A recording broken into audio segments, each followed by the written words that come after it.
ಅಮೆರಿಕದ ಎಫ್ಬಿಐಗೆ ಭಾರತೀಯನ ಸಾರಥ್ಯ. FBI director ಆಗಿ ಕಶ್ ಪಟೇಲ್ ನೇಮಕ. ಮಧ್ಯಪ್ರಾಚ್ಯದ ಉಗ್ರ ಸಂಘಟನೆಗಳಿಗೆ ನಡುಕ.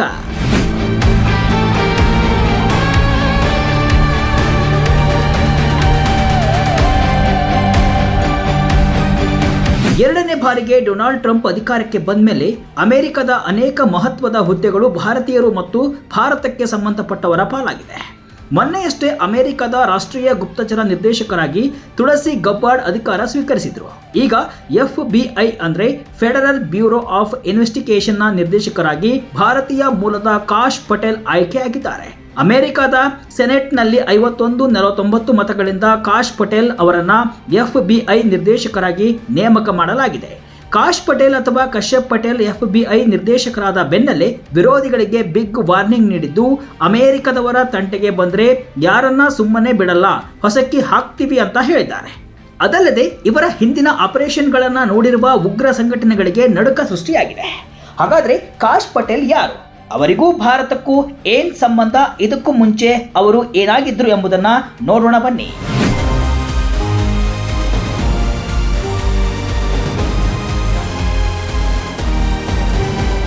ಹೌದು, ಕಾಶ್ ಪಟೇಲ್ ಎಫ್ಬಿಐನ ಡೈರೆಕ್ಟರ್ ಆಗಿ ನೇಮಕವಾಗಿರುವುದು ಭಾರತೀಯ ಮೂಲದವರಿಗೆ ಅಮೆರಿಕದ ಮತ್ತೊಂದು ಹುದ್ದೆ ಸಿಕ್ಕಂತಾಗಿದೆ. ಕಾಶ್ ಪಟೇಲ್ ಅವರನ್ನ ಎಫ್ಬಿಐನ ನೂತನ ಡೈರೆಕ್ಟರ್ ಆಗಿ ದೃಢೀಕರಿಸಿರುವುದನ್ನು ಶ್ವೇತಭವನ ಸ್ವಾಗತಿಸಿದೆ.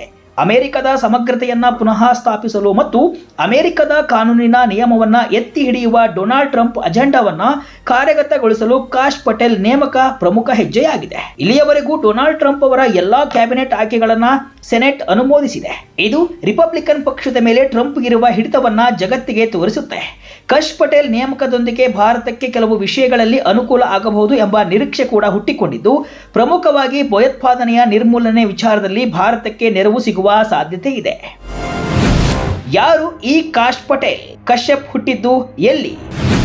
ಭಾರತದ ಜೊತೆ ಕಾಶ್ ಪಟೇಲ್ ಸಂಬಂಧವೇನು?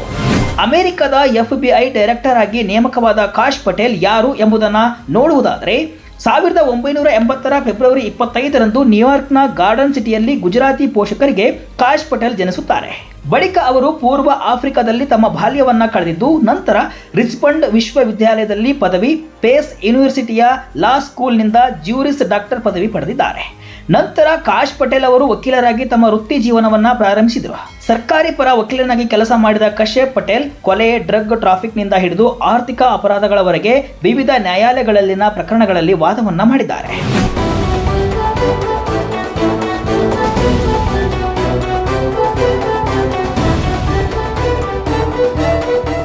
ಇನ್ನು ಅಮೆರಿಕದಲ್ಲಿ ಹುಟ್ಟಿ ಬೆಳೆದ ಕಾಶ್ ಪಟೇಲ್ ತಮ್ಮ ಭಾರತೀಯ ಹಿನ್ನೆಲೆ ಬಗ್ಗೆ ಮತ್ತು ಅದು ಜೀವನವನ್ನ ಹೇಗೆ ರೂಪಿಸಿತು ಎಂಬುದನ್ನು ಆಗಾಗ್ಗೆ ಮಾತನಾಡಿದ್ದಾರೆ.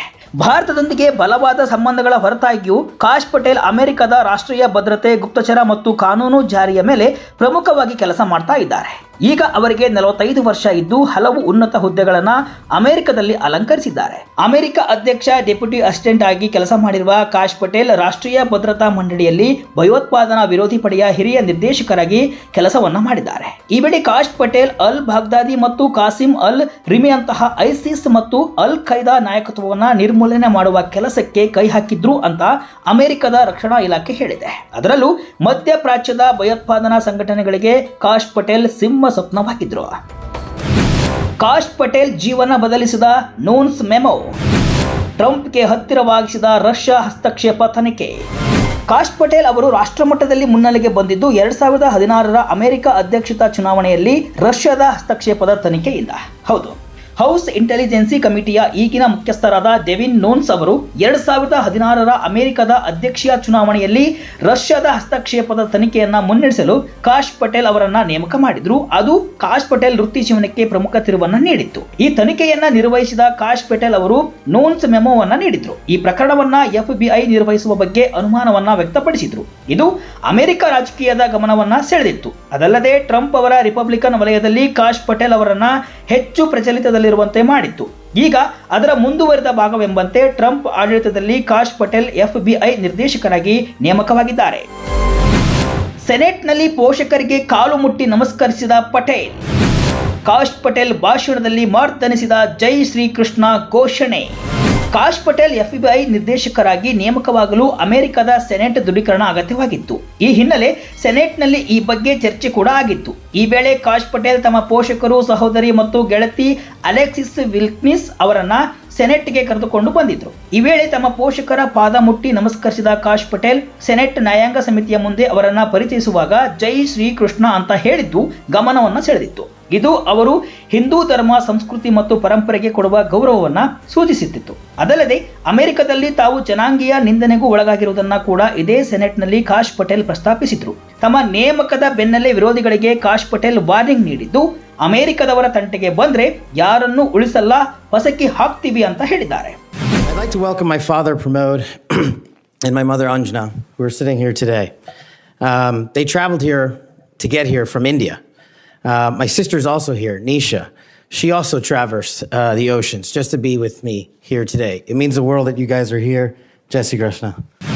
ಒಟ್ಟಿನಲ್ಲಿ ಕಾಶ್ ಪಟೇಲ್ ಅವರ ನೇಮಕ ಜಾಗತಿಕ ಮಟ್ಟದಲ್ಲಿಯೂ ಭಾರೀ ಪ್ರಚಾರವನ್ನು ಪಡೆದಿದೆ. ಸೆನೆಟ್ನಲ್ಲಿ ದೀರ್ಘ ವಿಚಾರಣೆ ಬಳಿಕ ಕಾಶ್ ಪಟೇಲ್ ನೇಮಕಕ್ಕೆ 51-49ರಿಂದ ಅನುಮತಿ ನೀಡಲಾಗಿದೆ.